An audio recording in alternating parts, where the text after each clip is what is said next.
आप देख रहे हैं हर खबर। मैं हूं आपके साथ जागृति। बुलेटिन की शुरुआत कर लेते हैं खबरों से, जहां देश में कोरोना के नए मामलों में लगातार कमी देखने को मिल रही है, जिसके चलते देश भर में एक दिन में कोरोना के 8013 नए मामले सामने आए और 119 लोगों की कोरोना के चलते मौत हो गई। वहीं देश में कोरोना से 16,000 से ज्यादा लोग ठीक हुए हैं। वहीं आपको बता दें कि फिलहाल देश में कोरोना का रिकवरी रेट 98.56% के पार हो गया है। तो बीते 24 घंटे में देश भर में जहां 8013 नए मामले सामने आए हैं और 119 लोगों ने कोरोना के चलते जहां 119 संक्रमितों की मौत हो गई, तो वही देश में कोरोना से 16,765 लोग ठीक हुए हैं।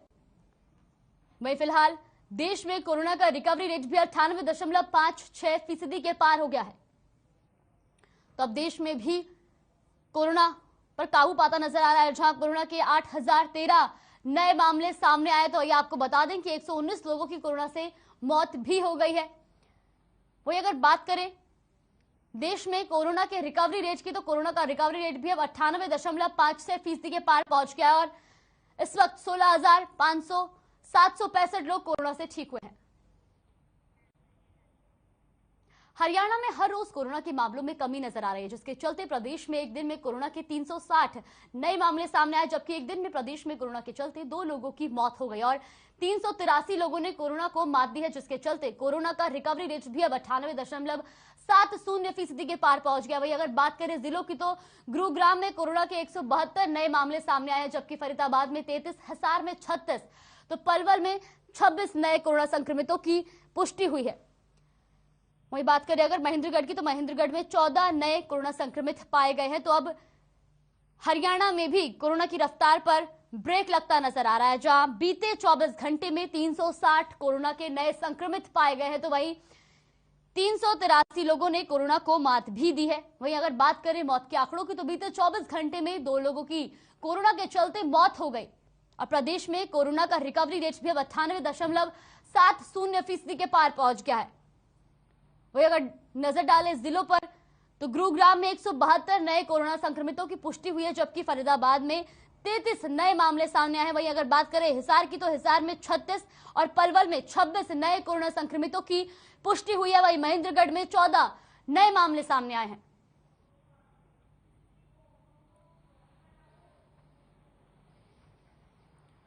तो बीते 24 घंटे में हरियाणा में 2 कोरोना संक्रमितों की मौत हो गई और प्रदेश में फिलहाल रिकवरी रेट 98.70% के पार पहुंच गया है। वहीं बीते 24 घंटे में जहां 360 नए कोरोना संक्रमित पाए गए हैं, तो वहीं 383 लोगों ने कोरोना को मात भी दी है और प्रदेश का रिकवरी रेट भी 98.70% के पार पहुंच गया, जहां बीते 24 घंटे में 2 कोरोना संक्रमितों की मौत भी हुई है।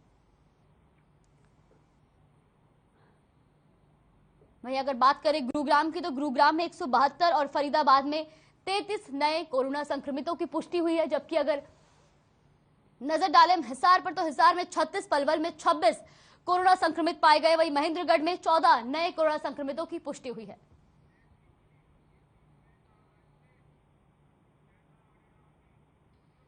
यूक्रेन रूस के बीच बिगड़े हालातों के चलते चीन में प्रदर्शन किया गया, जिसमें यूक्रेन में फंसे छात्रों के परिजन, सामाजिक संगठन और छात्र मौजूद रहे। इस दौरान सरकार से भारतीय नागरिकों और छात्रों को सकुशल भारत लाने की मांग की गई। वहीं हाल ही में लौटे चीन के एक छात्र ने बताया कि यूक्रेन में इंडियन एम्बेसी से कोई मदद नहीं दी गई है। तो वही भारतीय छात्र -15 डिग्री के बीच बिना छत के रहने को मजबूर हैं। न यूक्रेन के अधिकारियों ने और न ही भारत के अधिकारियों ने उनका कोई ठोस मदद मुहैया करवाई। वही छात्रों के हालात बहुत बुरे हो चले हैं। छात्र अपने स्तर पर एनजीओ की मदद से काम चला रहे हैं। तो जहां यूक्रेन और रूस के बीच लगाओ जी नारे जी। जनता का भाईचारा जिंदाबाद जिंदाबाद जिंदाबाद। हमारे भारतीयों को वापस लाओ वापस लाओ वापस लाओ। भारतीयों को वापस लाओ वापस लाओ वापस लाओ। युद्ध नहीं, शांति चाहिए, शांति चाहिए, शांति चाहिए। पूरी मानव सभ्यता है उसको एक तरह से बहुत बड़ा नुकसान हुआ है और आज हालात। तो हम वहाँ पे क्या है, बेसिकली हमारी एक टीम थी वहाँ पे 40 बच्चों की, जो वहाँ पे मतलब ये लगा लीजिए बच्चों की मदद किया करती थी, इंडियंस बच्चों की। तो जब ये वॉर चालू हुई तो हमने उस टीम को मतलब as a rescue group team के अंदर कन्वर्ट कर लिया, जिसमें से 5-10 बच्चे हमारे इंडिया में भी थे, जैसे मैं हूँ। तो हमने वहाँ पे क्या किया, बच्चों के ग्रुप्स बनाए गए। क्यों? क्योंकि वहाँ पे एम्बेसी की तरफ से कोई मदद नहीं दी जा रही है। पहले क्या हुआ, एम्बेसी जो कीव में गए हुए थे बच्चे, वे वहीं की वहीं फंस गए जहाँ पे ट्रेन है। तो एम्बेसी ने क्या किया, उनको स्कूल के अंदर बिठा दिया है। ना उनके पास खाना है ना पानी है। सोचो, एम्बेसी के बगल के अंदर स्कूल है, वहाँ पे ना उनको खाना पानी दिया जा रहा है, कुछ नहीं दिया जा रहा है। तो एम्बेसी की मदद ना मिलने के बाद हमने बच्चों को बसें करवाई, पोलैंड बॉर्डर पे भेजा, सब कुछ किया। अब उसके बाद ये देखिए, यहाँ पे मेरा पेज है टर्नोपिल डायरी, यहाँ पर से मतलब ये सारे एनजीओ से जुड़ा हुआ है, सब कुछ जुड़ा हुआ है। इसको हम 8 जने मिलकर चलाते हैं वहाँ पे। तो हमारे ऊपर मतलब लगा लीजिए, हम वहाँ के 1100 बच्चों का हमने वो उठाया है। तो 1100 बच्चों को हम निकाल रहे हैं वहाँ से। ऐसा जी, एक तो हम दुनिया में कहीं भी युद्ध नहीं चाहते। हम चाहते हैं दुनिया में पूरी तरह शांति हो और किसी तरह के कोई डिस्टर्बेंस ना हो। और युद्ध पे जो आज ये रूस ने जो चालू कर रखा है, देखिए रूस भी एक तरह से बड़ी ताकत है। और नाटो जो है, नाटो का मुख्य संचालन कर रहा है अमेरिका। और दुनिया में कहीं अशांति होती है, मेरा मानना ये है, उसमें अमेरिका का योगदान होता है, प्रत्यक्ष रूप से या अप्रत्यक्ष रूप से। और नाटो का जो हस्तक्षेप किया जा रहा था, वो यूक्रेन को एक तरह से मोहरा बना के जो नाटो का विस्तार करने की योजना थी अमेरिका की, वो बिल्कुल गलत है। और उस गलत के कारण फिर रूस ने जो किया है वो गलत है। हालांकि हम देख रहे हैं मॉस्को के अंदर रूसी नागरिक जो है अपनी सरकार का विरोध कर रहे हैं। हम ये चाहते हैं दुनिया में कहीं भी हमला होता है, उसकी जो जनता है वो अपनी सरकार का विरोध करे। सामाजिक सद्भावना का मुख्य जो है उद्देश्य ये है कि समाज में कॉमनवेल हार्मोनी हो, सभी जो है मिलजुल के रहे, किसी भी जो है कोई भी ऊंच नीच ना हो। और उस उद्देश्य से हमने जो जितने भी अभिभावक थे उनसे कांटेक्ट किया और जो बच्चों को वहाँ भेजते हैं उनसे किया। अगवे सामाजिक सद्भावना मंच ये चाहता है कि जितने भी बच्चे हैं हमारे भारतीय, इवन सारे भारतीय, सरकार ने पहले भी ढिलाई की है, लेकिन अब सब काम छोड़ के, जैसे जो एरोप्लेन है वो ज़्यादा संख्या बढ़ाई जाए, क्योंकि 1-2 महीने का जो ये प्रोसेस हुआ तो बहुत से बच्चे वैसे ही बीमार होकर उनको वो हो जाएगा, वो ज़्यादा भयभीत होंगे। तो हम भारत सरकार से चाहते हैं कि जल्दी से जल्दी ज़्यादा से ज़्यादा हवाई जहाज़ भेजकर हमारे बच्चों को, हमारे नागरिकों को यहाँ लाया जाए।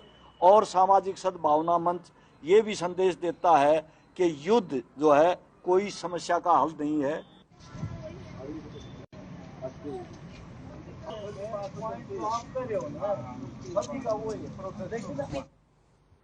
वहीं बीजेपी ने पूरे प्रदेश में शहीद चंद्रशेखर आजाद के बलिदान दिवस के रूप में मनाकर श्रद्धांजलि दी। इस मौके पर हरियाणा सरकार में पूर्व मंत्री विपुल गोयल सोहना जिले के भोंडसी मंडल में पहुंचे और शहीद चंद्रशेखर आजाद की प्रतिमा पर दीप जला पुष्प अर्पित किए। वहीं इस दौरान मंत्री ने शहीद वीर सपूत जवानों को नमन किया। साथ ही अपने संबोधन में कहा कि चंद्रशेखर आजाद का जीवन ही नहीं बलिदान भी प्रेरणा देने वाला रहा। शहीदों की शहादत को भुलाया नहीं जा सकता। युवा उनके जीवन से प्रेरणा ले, वहीं शहीदों को सच्ची श्रद्धांजलि होगी। साथ ही कहा कि बीजेपी की सरकार में ही शहीदों का सम्मान संभव है। पीएम मोदी आत्मनिर्भर नए भारत के निर्माता है, जो सबका सम्मान और सबका विकास की बात करते हैं। वहीं मंत्री विपुल गोयल ने विपक्ष पर निशाना साधते हुए कहा कि पहले की सरकारों ने के जो नेता थे वो शहीदों का गुणगान नहीं बल्कि एक ही परिवार के गौरव गान में लगे रहते थे। इस मौके पर कार्यक्रम में संयोजक, वरिष्ठ भाजपा नेता समेत सैकड़ों कार्यकर्ता भी मौजूद रहे। जिक्र जरूर करते हैं, उन्हें भारत के कई आयुर्वेदिक संस्थाओं की जानकारी भी है। साथियों, पिछले 7 बीजेपी ने पूरे प्रदेश में शहीद चंद्रशेखर आजाद के बलिदान दिवस के रूप में मनाकर श्रद्धांजलि दी। उसका 85वां एपिसोड आज यहाँ पर मन की बात जो पिछले 7 साल से कार्यक्रम चल रहा है वो सुनने के लिए हम यहाँ एकत्रित हुए हैं। और मैं सबसे पहले तो इस महान धरती को, जो भोंडसी गांव है, बड़ा ही ऐतिहासिक गांव है और मैं भी फरीदाबाद से आता हूं, तो इसलिए भोंडसी के बारे में और जो भोंडसी का इतिहास रहा है उसको भी अच्छे तरीके से जानता हूं कि किस तरीके से यहाँ के वीरों ने शहादत दी। और गांव के बाहर एक शिलालेख भी उनकी याद में यहाँ पर बना हुआ है, जिसमें जिन पहले विश्व युद्ध में, दूसरे हमारे जो पाकिस्तान से जो युद्ध हुआ, जितने भी युद्ध हुए, जितने लोगों ने शहादत दी, उनका वर्णन भी यहाँ पर किया हुआ है। ऐसे ही लाभ उठा रहे हैं। ब्रिटेन के प्रिंस चार्ल्स भी आयुर्वेद के बहुत बड़े प्रशंसकों में से एक है। जब भी मेरी उनसे मुलाकात होती है वो आयुर्वेद का जिक्र जरूर करते हैं। उन्हें रुक कर लेते हैं इस वक्त की बड़ी खबर की ओर। इस वक्त की बड़ी और अहम जानकारी लोहारू से, जहां लोहारू दौरे पर रहेंगे जेपी दलाल। तो बड़ी और अहम जानकारी, जहां ओला प्रभावित क्षेत्रों के गांव का किया दौरा, तो वही गोविंदपुरा, आर्यनगर, भांडवा गांव के किसानों से हुए रूबरू। तो किसानों साथ ही उन्होंने कहा कि किसानों को घबराने की जरूरत नहीं है, किसानों के नुकसान की भरपाई होगी। तो ये बड़ी और अहम जानकारी, जहां आज लोहारू दौरे पर कृषि मंत्री जेपी दलाल। तो वही आपको बता दें कि उन्होंने जिला स्तर पर बनाई जाएगी कमेटी, जहां कमेटी में 2-2 किसान होंगे शामिल। तो उन्होंने कहा कि किसानों को घबराने की जरूरत नहीं है, किसानों के नुकसान की भरपाई होगी। तो बड़ी और अहम जानकारी, जहां आज लोहारू दौरे पर रहेंगे जेपी दलाल। तो वही उन्होंने कहा कि जिला स्तर पर बनाई जाएंगी बीमा क्लेम की कमेटी, जहां कमेटी में 2-2 किसान भी शामिल होंगे। तो वही किसानों को घबराने की जरूरत नहीं है, किसानों के नुकसान की भरपाई होगी। तो ऐसा भी उन्होंने कहा है, जहां उन्होंने ओला से प्रभावित हुए जगहों का निरीक्षण किया।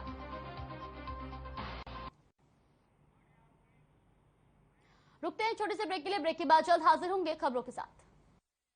ब्रेक के बाद स्वागत है आपका। रुक कर लेते हैं खबरों की ओर, जहां झज्जर के बहादुरगढ़ में भूमाफियाओं के हौसले बुलंद है। मामला बहादुरगढ़ बादली रोड का है, जहां हरियाणा शहरी विकास प्राधिकरण की 50 करोड़ से भी ज्यादा कीमत की सैकड़ों एकड़ सरकारी जमीन पर पुराने मालिकों का ही कब्जा है। लोगों की माने तो हुडा ने अपनी जमीन पर कब्जा लेने का काम ही नहीं किया, जिसका फायदा उठाकर भूमाफियाओं ने जमीनों पर कब्जा कर रहे हैं और गलत तथ्य और गलत कागजों को दिखाकर आम लोगों से भी लाखों करोड़ों की ठगी कर रहे हैं। वही हकीकत यह है कि इस मामले में अब तक विभाग ने ना तो दोषी अधिकारियों और ना ही कब्जाधारियों के खिलाफ कोई एफआईआर दर्ज करवाई है, जो कहीं ना कहीं किसी भी बड़ी मिलीभगत की ओर इशारा करती है। वही जिला उपायुक्त शक्ति सिंह ने जब इस बारे में बात की गई तो उन्होंने मामले की जांच करवाने की बात कही है।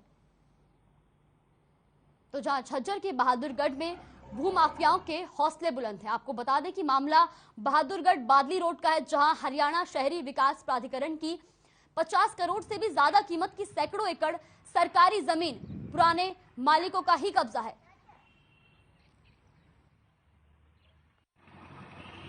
तो इस मामले की मैं जांच कर रहा हूँ कि वो हाईकोर्ट से लोगों की जमीन रिलीज हो गई थी, उसके बाद उन्होंने सुप्रीम कोर्ट में कोई केस डाला हुआ है और वहाँ पर कोई स्टे वगैरह है, तो वो देख के और यदि ऐसे कार्ड हुए हैं तो उनको इमीडिएटली रिवर्ट करने के लिए माननीय कलेक्टर महोदय को लिखा जाएगा। हालांकि मेरे नोटिस में ऐसा कोई इंतकाल अभी तक नहीं आया। देखिए, मामला मेरे संज्ञान में आया है तो मैं HSCP के जो अधिकारी हैं उनसे इसकी पूरी विस्तृत विवरण लेकर के और जो भी नियमानुसार कार्रवाई बनेगी वो करेंगे।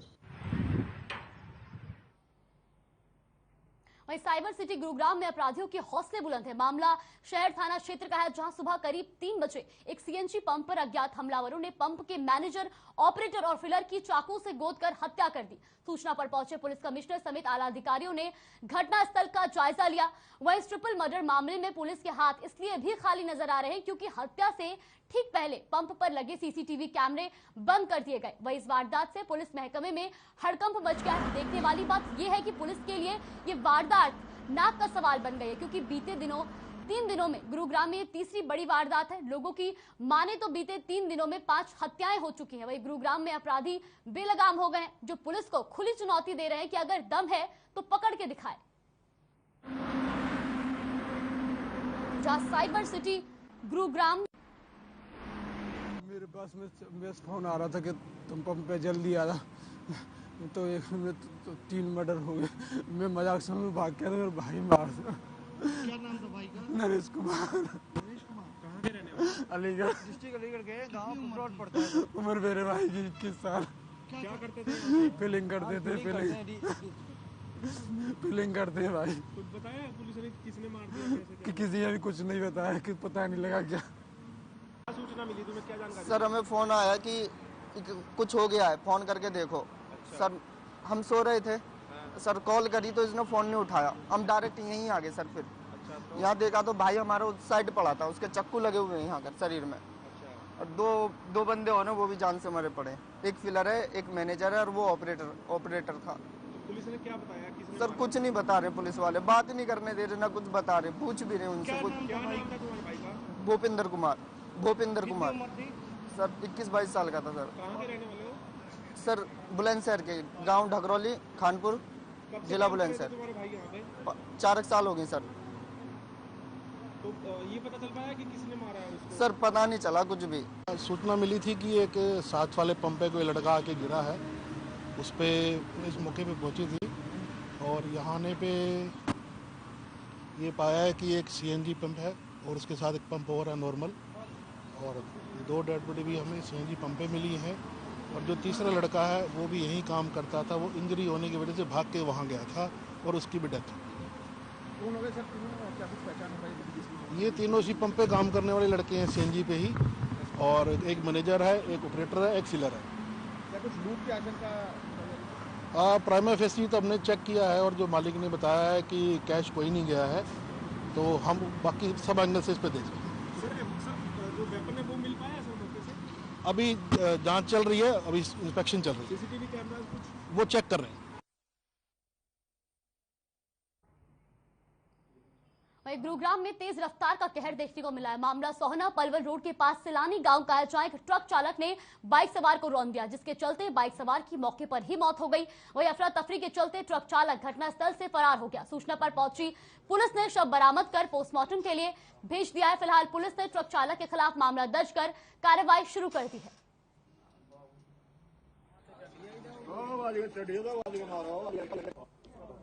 तो जहां गुरुग्राम में तेज रफ्तार का कहर देखने को मिला, आपको बता दें कि मामला सोहना पलवल रोड के पास सिलानी गांव का है, जहां एक ट्रक चालक ने बाइक सवार को रौंद दिया और उसके बाद अफरा तफरी में ट्रक चालक मौके से फरार हो गया। तो वही आपको बता दें कि जहां इस हादसे में बाइक चालक की मौके पर ही मौत हो गई, तो वहीं सूचना पर पहुंची पुलिस ने शव को बरामद कर पोस्टमार्टम के लिए भेज दिया और फिलहाल पुलिस ट्रक चालक के खिलाफ मामला दर्ज कर कार्रवाई में जुट गई है।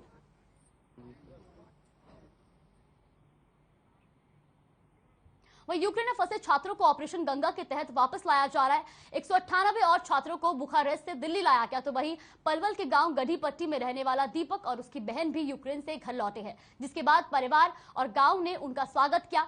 दोनों की दिसंबर 2021 को यूक्रेन में एमबीबीएस की पढ़ाई के लिए गए थे वही, लेकिन जब से यूक्रेन पर हमले की खबर आ रही है तभी से परिवार चिंता में था। दोनों भाई बहनों ने बताया कि रात के समय जब वो सोए तब सब शांत था, लेकिन जब सुबह वो उठे तो तब उन्हें पता चला कि यूक्रेन की राजधानी कीव पर हमला हो चुका है। परिवार भी चिंता कर रहा था, लेकिन जब से दोनों लौटे हैं तब से परिवार ने राहत की सांस ली है।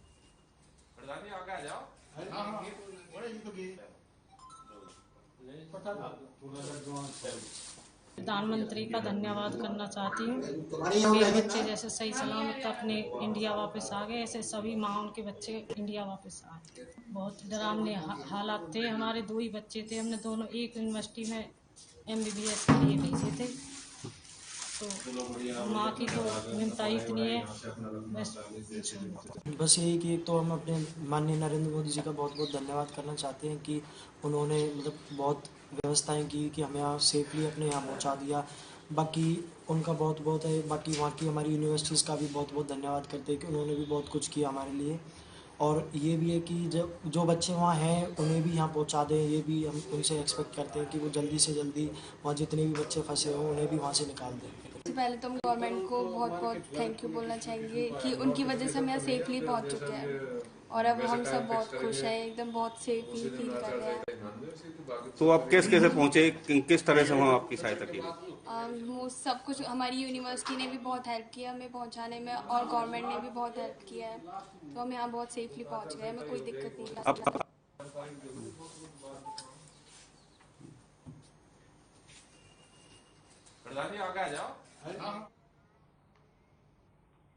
वही बीमारी में आजादी के अमृत महोत्सव के तहत हरियाणा विद्यालय शिक्षा बोर्ड की तरफ से वार्षिक अलंकरण समारोह का आयोजन किया गया। इस दौरान सीएम ने स्वर्ण जयंती द्वार का उद्घाटन किया। इसके अलावा सीएम मनोहर लाल ने अटल हॉल का शिलान्यास किया। कार्यक्रम में मुख्य अतिथि के तौर पर मुख्यमंत्री मनोहर लाल ने शिरकत की। इस दौरान शिक्षा मंत्री कंवरपाल गुर्जर, बिजली मंत्री रणजीत चौटाला और कृषि मंत्री जेपी दलाल भी मौजूद रहे। वही सीएम ने पहले स्वर्ण जयंती का उद्घाटन किया और बहुउद्देशीय अटल सभागार का भूमि पूजन किया। इस मौके पर मुख्यमंत्री ने 24 नए आवासीय मकानों का शिलान्यास भी किया। तो वही सीएम ने अपने संबोधन में कहा कि हरियाणा शिक्षा बोर्ड ने नकल रोकने में महत्वपूर्ण भूमिका निभाई। इस कदम से भविष्य में बेहतर छात्र प्रदेश में मिल पाएंगे।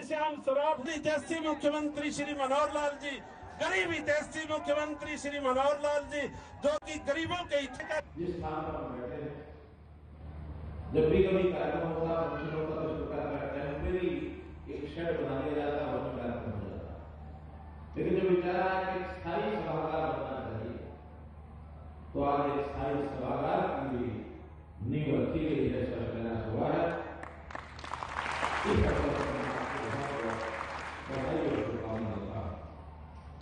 ये सभागार केवल शिक्षा बोर्ड के काम आया ऐसा नहीं है,